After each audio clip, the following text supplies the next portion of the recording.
Hello everyone, myself my Chandra Kushwaha. तो आज के लेक्चर में हम कवर करने वाले हैं बिजनेस स्टैटिक्स को। ठीक है जी, बिजनेस स्टैटिक्स को कवर करने वाले हैं, जो कि रेलिवेंट होने वाला है हमारा BCom semester 1 as well as एलकॉम।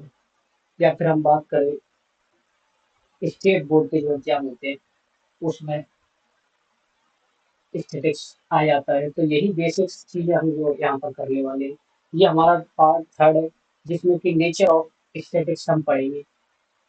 तो अगर हम बात करें स्टैटिक्स के नेचर की, तो जैसे कि हर चीज के बारे में, अगर हम किसी भी चीज के बारे में देखते हैं तो सारी चीजों को बोल दिया जाता है कि ये साइंस भी है और आर्ट भी है ना। Science as well as art दोनों ही चीजें बोल में डिस्कस कर ली जाती है ये चीज। तो अगर हम साइंस की बात करें कि भाई स्टैटिक्स को साइंस क्यों माना गया है, तो इसलिए इसको साइंस बोला गया क्योंकि सिस्टमेटिक बॉडी ऑफ नॉलेज है। सिस्टमेटिक मतलब कि भाई जो भी काम हम कर रहे हैं वो सारे काम हम रूल्स रेगुलेशंस को फॉलो करके कर रहे हैं। ठीक है, रेगुलेशंस को फॉलो करके चलते हैं।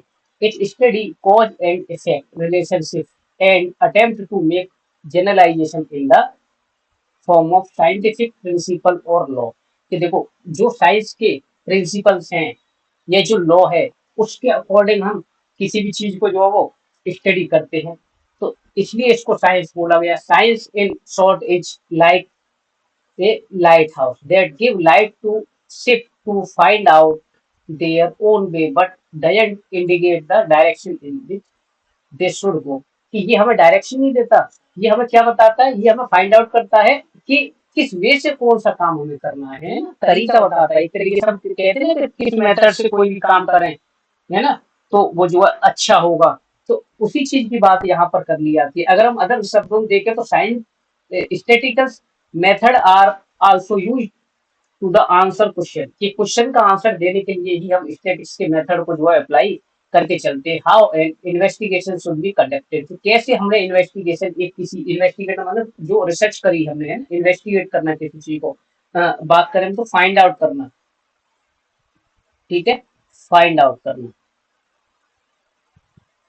उस चीज की बात करी जाती है यहाँ पर। तो statics is called the science of scientific method. के जो साइंस के मेथड दे रखे हैं उनको जो वो यूज करके हम स्टडी करें स्टैटिक्स की, तो हम बोल सकते हैं कि स्टैटिक्स हमारी साइंस भी है। अकॉर्डिंग टू फिक्सेड science is the statistical method. कि फिक्सेड ने क्या बोला है कि साइंस जो है वो एक ऐसा स्टैटिकल मेथड है जो कि part of general general specific method and it based on the same fundamental idea and process. ठीक है, देन अगर हम बात करें इसके बाद, जैसे कि साइंस तो था ही वहां पर, और अगर आर्ट के बारे में हम बात करें कि आर्ट क्यों बोला जाता है इसको, तो we know that science is the body of knowledge. अभी तो हमने बात करी थी सिस्टमेटिक नॉलेज है कि कैसे किसी भी चीज को फाइंड आउट करना है, किसी प्रॉब्लम का कॉज जो है उसके कॉज और इफेक्ट की बात करते थे। तो knowledge is to be use for solving problems in a work as an art. कि जिस नॉलेज को हमने यूज करके उस प्रॉब्लम को फाइंड आउट किया, हमने उस वर्क को जो किया है ना, उसको हम जो है वो आर्ट कंसीडर करते हैं। ठीक है, an art is an applied knowledge. देखो, अगर हम बात करें नॉलेज की, तो नॉलेज तो हमारी कंसीडर की जाती थी कहाँ पर, साइंस में। ठीक है, और उस नॉलेज को अप्लाई करना वो हमारा कंसीडर किया जाता है आर्ट में। ठीक है, याद रहेगा।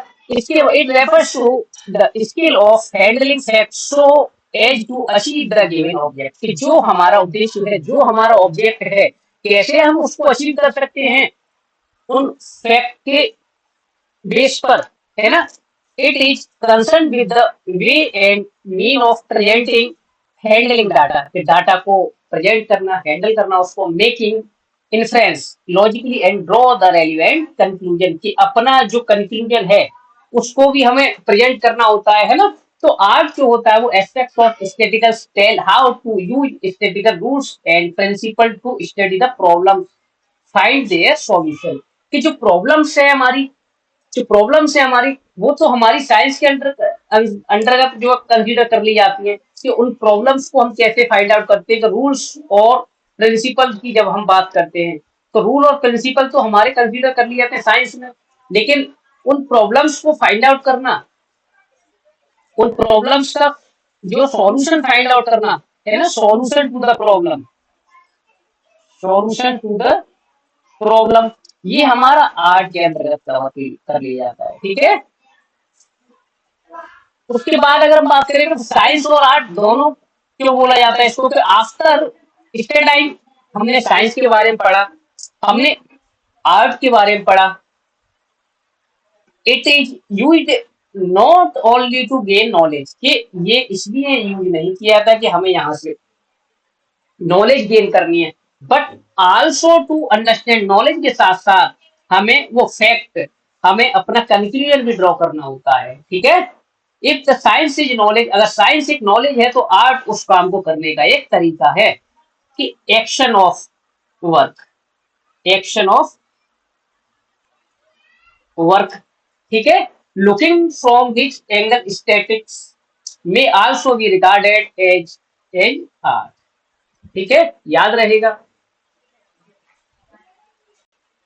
अब अगर हम बात करें स्टेज ऑफ स्टैटिकल इन्वेस्टिगेशन की, कि स्टैटिक्स का जो इन्वेस्टिगेशन करना है, हमें इन्वेस्टिगेशन मतलब फाइंड आउट करना है किसी भी का वर्क चीज को, है ना, तो उसके 5 स्टेज होते हैं। ये चीजें आपको याद रखनी पड़ेगी भाई, कि सबसे पहले आप डाटा को कलेक्ट करते हो।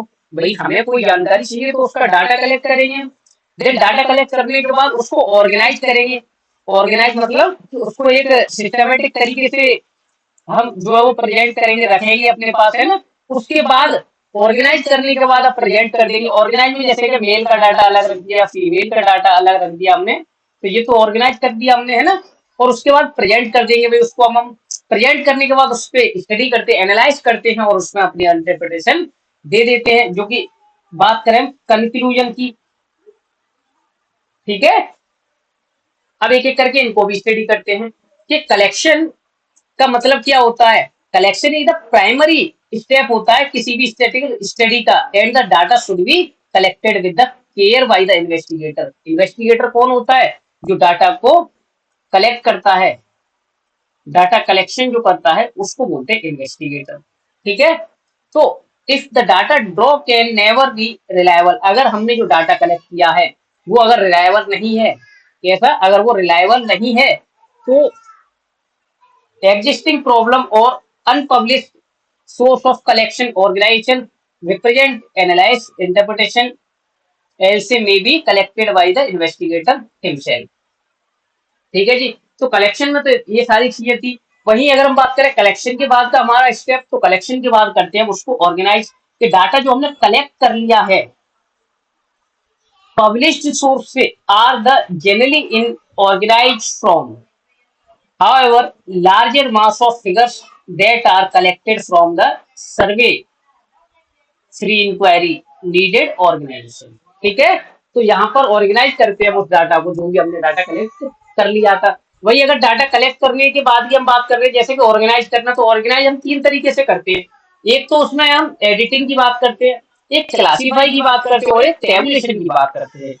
अगर मैं बात करूं एडिटिंग की, तो एडिटिंग का मतलब होता है कि जो हमने डाटा कलेक्ट कर लिया है उसको भाई एडिट भी करें आप, कि जो भी उसमें मिस्टेक्स हैं उनको जो वो लेफ्ट करें, जो मिस्टेक है उनको सॉल्व करें, या फिर जो आपके काम की चीजें नहीं है उनको भाई निगलेक्ट कर दें।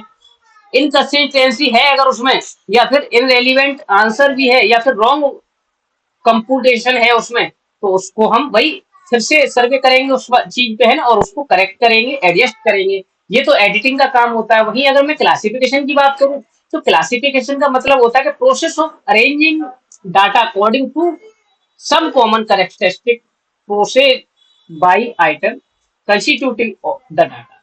जैसे कि अगर मैं बात करूं लिटरेट की बात कर रहा हूं, मैं लिटरेट की बात कर रहा हूं, तो मैं यहाँ पर जो कुछ कॉमन कैरेक्टरिस्टिक होंगे उनको तो एक कैटेगरी में रख दूंगा, है ना, जैसे कैटेगरी ए में, कैटेगरी बी में रख दूंगा मैं इलिटरेट को, कैटेगरी सी में रख दूंगा मैं नेक्स्ट जो भी मैं कंसीडर करना चाह रहा हूँ, है ना, तो ऐसे करके उनको क्लासिफाई कर देना कॉमन कैरेक्टरिस्टिक के बेस पर। ठीक है। इसके बाद अगर मैं बात करूं टेबुलेशन की, तो टेबुलेशन का मतलब होता है कि arranging the data in column and row, जैसे कि आपने सुना होगा एमएस एक्सेल, तो उस पर जो डाटा एक तरीके से हम प्रेजेंट करते हैं, है ना, उस चीज की बात करें tabulation, collected data organise properly so the desire information में भी हाईलाइटेड, कि जो डिजायर इंफॉर्मेशन है, जो एक बोलते हैं इंपोर्टेंट पॉइंट है, उसको हाईलाइट करना है ना, अनडिजायरेबल अगर कोई इंफॉर्मेशन है तो उसको अवॉइड कर देंगे हम यहाँ पर। ठीक है। ये तो था हमारा ऑर्गेनाइजेशन में। अगर हम बात करें प्रेजेंटेशन की, तो जो हमने डाटा ऑर्गेनाइज किया है अब उसको प्रेजेंट भी करना भी आ गया हमें, है ना, प्रेजेंट भी करना है। तो जो डाटा में प्रेजेंट करना with the help of table diagram graph, ऐसा होता है ना, जैसे कि अगर मैं सपोज करो मुझे ये 3 हेडिंग लिखनी थी, ठीक है, और मैं अगर 3 हेडिंग्स को ऐसे लिख देता हूं, जैसे कि यहां पर मैं डाल देता हूं ऑर्गेनाइजेशन, ठीक है, हेडिंग डाल देता हूं। इसके बाद मैं यहां लिख देता हूं कि पहला तो है एडिटिंग, सेकंड है क्लासीफाई, और थर्ड अगर मैं बोल दूं तो यहां पर टेबुलेशन है। तो कहीं ना कहीं अगर मैं इनको एक डायग्रामेटिक की फॉर्म में प्रेजेंट कर रहा हूं अपने डाटा को, तो वो ज्यादा अट्रैक्टिव लगता है एज कंपेयर टू जो मैं हेडिंग्स की अगर हम बात करें लिखेंगे तो, है ना। तो प्रेजेंट भी जो हमें डाटा करना है वो एक ग्राफ डायग्राम की फॉर्म में भी करना होता है, जिससे कि अंडरस्टैंड करना आसान रहे, इजी रहे। उसके बाद प्रेजेंट कर दिया मैंने, तो अब हमें एनालाइज करना होता है कि a major part of developed and method use in analysing presented data, कि जो डाटा मैंने प्रेजेंट किया था उसको एनालाइज करना, है ना, टेबुलर फॉर्म में। From the analyse number of static tool are available such as, जैसे कि एवरेज है ना, कोरिलेशन है, रिग्रेशन है, इन सारे मेथड्स को यूज करके उसको एनालाइज करना। देन जो लास्ट आ जाता है वो होता है हमारा इंटरप्रिटेशन से। इंटरप्रिटेशन का मतलब क्या होता है कि data is a difficult task and necessary high degree of skill and experience. बिल्कुल भाई, हमें स्किल्स भी चाहिए इसके लिए, इंटरप्रिटेशन के लिए, और कहीं ना कहीं एक्सपीरियंस की भी बात कर लेते हैं। तो स्टेटिक्स जो इन्वेस्टिगेशन होता है, because the certain decision made on the basis of conclusion draw, कि जो इंटरप्रिटेशन होता है कहीं ना कहीं इसमें हम क्या करना चाहते हैं, यहाँ पर हम कंक्लूजन निकालना चाहते हैं, ठीक है, कंक्लूजन ड्रॉ करना चाहते हैं। ये हमारा लास्ट स्टेप होता है। तो ये तो था थर्ड पार्ट हमारा स्टैटिक्स का, है ना। इसके बाद हम स्कोप पढ़ेंगे इसका, ठीक है, स्कोप ऑफ स्टैटिक्स को। आई होप लेक्चर आपको अच्छा लगा होगा। Thank you so much.